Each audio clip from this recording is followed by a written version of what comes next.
Well, greetings, everyone. It's time for us to check back in and get back up to speed once again on many of the things that are going on.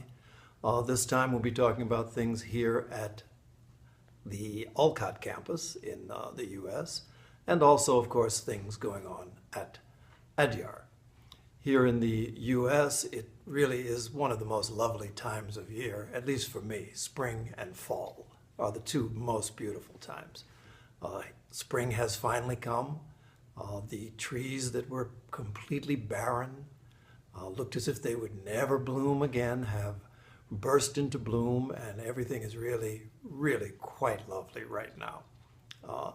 Get to show you some pictures of this spring, which just comes in an explosion. It's always so sudden. So that's going on, which means that we're having to do some outdoor things with our garden, our various gardens. Here in the U.S., of course, as around the world, Earth Day is a day that is acknowledged, and we organized a work party for all staff. Anyone who wanted to participate could go outside, put on some gloves and rake leaves and dig in the dirt. So we did a lot of work on that day. Really a wonderful day. We got good weather, almost got rained out, but then the rain passed us by. So we were quite fortunate with that. Along with our gardens, probably some of you might have met someone who was a wonderful volunteer for the last 5 years, a lady by the name of Diane Hunter, who was completely responsible for the work done on our Buddha garden and other gardens all around the property. Met her 5 years ago. She wanted to come and just volunteer to trim some of the hedges. Turned out that she was, in fact, a master gardener and written up all around the area for her own Japanese garden in her backyard. She came here and would just work quietly and consistently, day in and day out during the summer. Hadn't seen Diane for a number of months. I went by her house, which is about an hour away from here, just because it had been so long since anybody had seen or heard from her, to find out that Diane Hunter had passed. So, wonderful volunteer. She really believed in the way that plants and color affected the whole vibration and feeling of the place. So I have been very fortunate during my time here to have had her to do the work that she has done, and she will be missed. Also, during the course of the month, was up in Detroit for my annual visit with the Detroit Lodge. That's something that's been going on now for about, I'm stopping counting, but I know it's at least 25 years. So that's always good. It's like coming back and seeing family. So I was up there for 2 days doing a workshop and also a public talk. Very active, very highly functional group. Also, I had been invited to give the keynote address for the Therapeutic Touch International Association, which is the healing modality that was founded right within this Theosophical Society by Dora Kuntz and then Dolores Krieger, who was in the Department of Nursing at New York University, NYU. She was the one who was able to introduce the academic side of it and actually do the scientific studies that made it absolutely undeniable that something is happening with this healing modality. Even though contemporary science as yet has not come around to what it is that how healing works. Probably we are also, it's a mystery to us as well.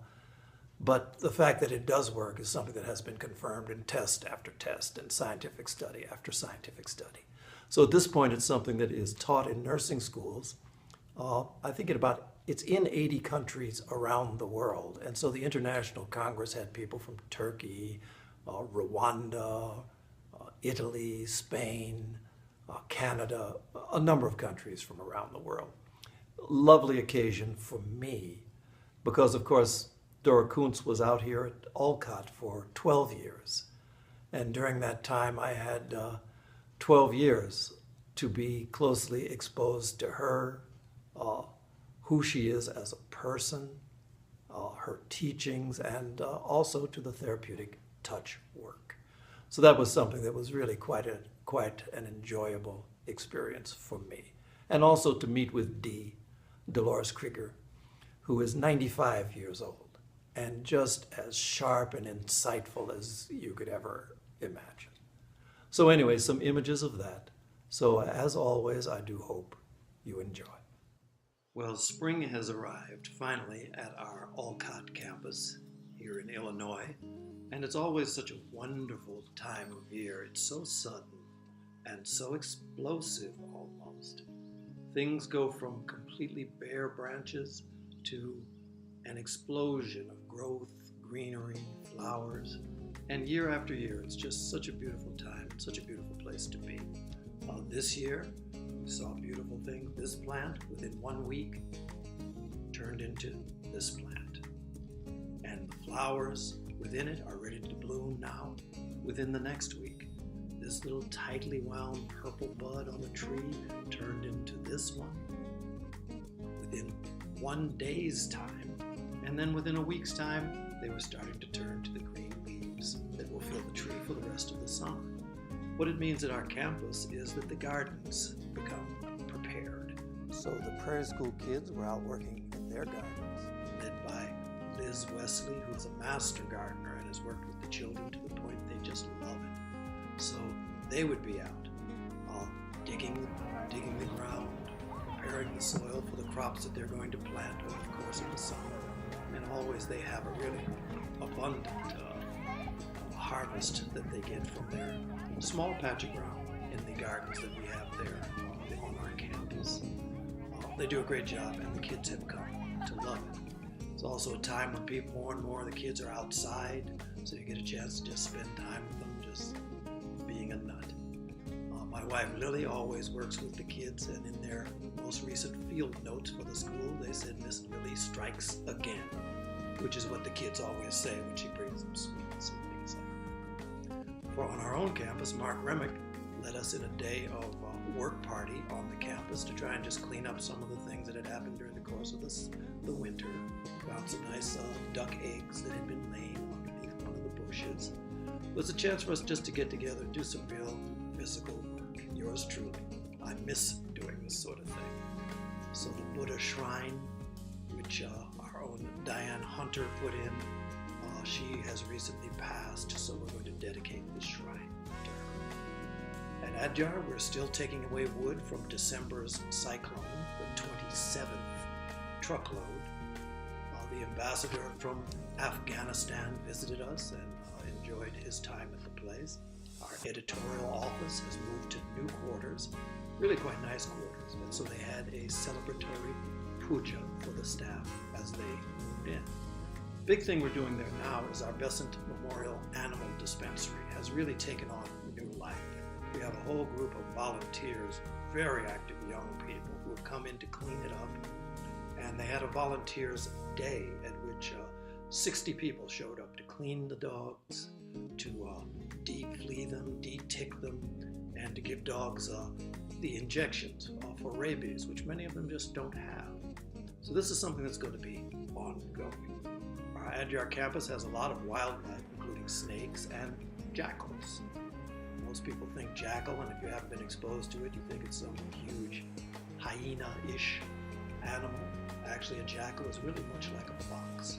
Some of the people there at the campus will put out water and rice and curd for the jackals, and so some of them do come to actually feed.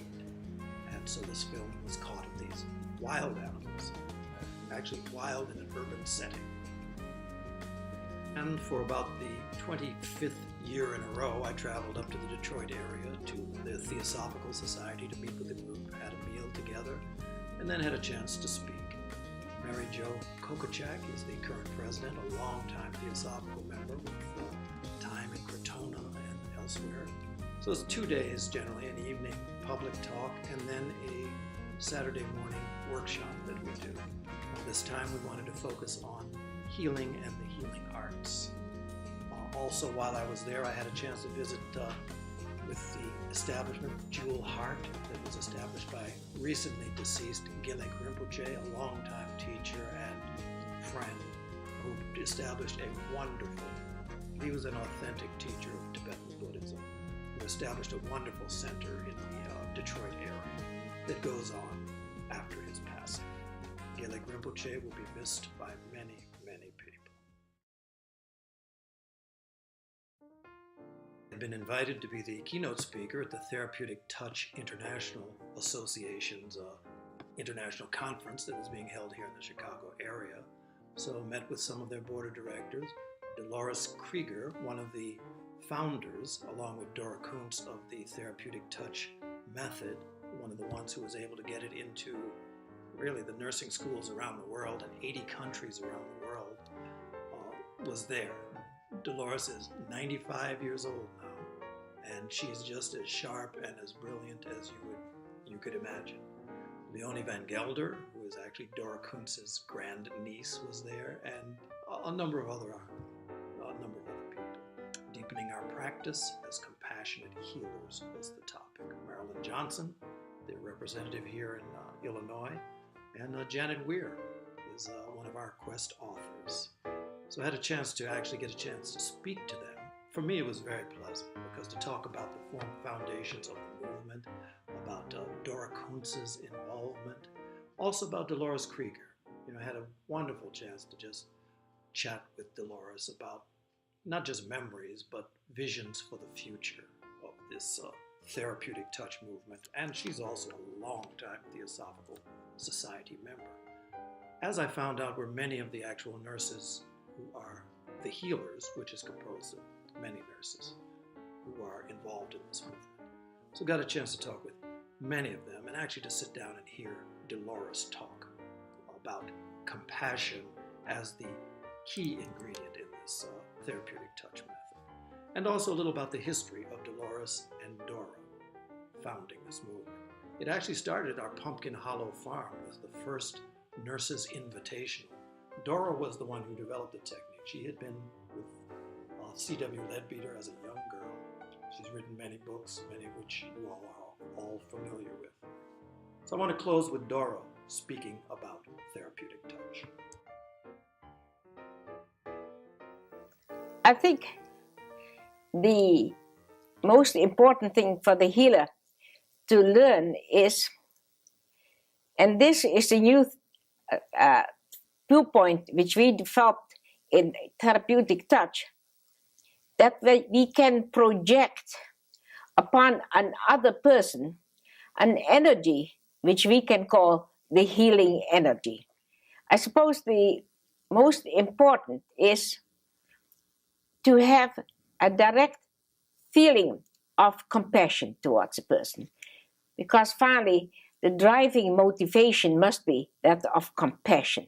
One should learn, and we call it centering, that just before one tries to help someone, one should deliberately, for 1 second, disassociate ourselves from whatever is a worrisome thought, withdraw one's energies to the center, which we can call the heart, and learn, first of all, by being absolutely quiet and still for a very few moments. After that, our fundamental belief that each person has an inner self or a whole self, to associate ourselves and feel united to that sense of wholeness within ourselves. And when Dolores and I got this idea that we could teach it to others, we thought of nurses, they all said it was impossible. They felt this was a divine gift almost to them, and that it wasn't possible to teach other people. And I said, no, I didn't agree. And that I thought that we could develop a technique with most people. I will not say everybody can learn to use in some form. And so we had our first healing workshop for nurses, in which we worked out this technique. And most people, when they see somebody, whether mentally deranged or physically very much in pain, we are taught to observe the symptoms of that illness. But I think if we have the right healing attitude, we are aware of the disturbances due to pain or psychological abnormalities. But at the back of our mind, being aware of it, we reach out and send that healing energy, and we think of that in our own thoughts of the person as whole, but whole at all levels.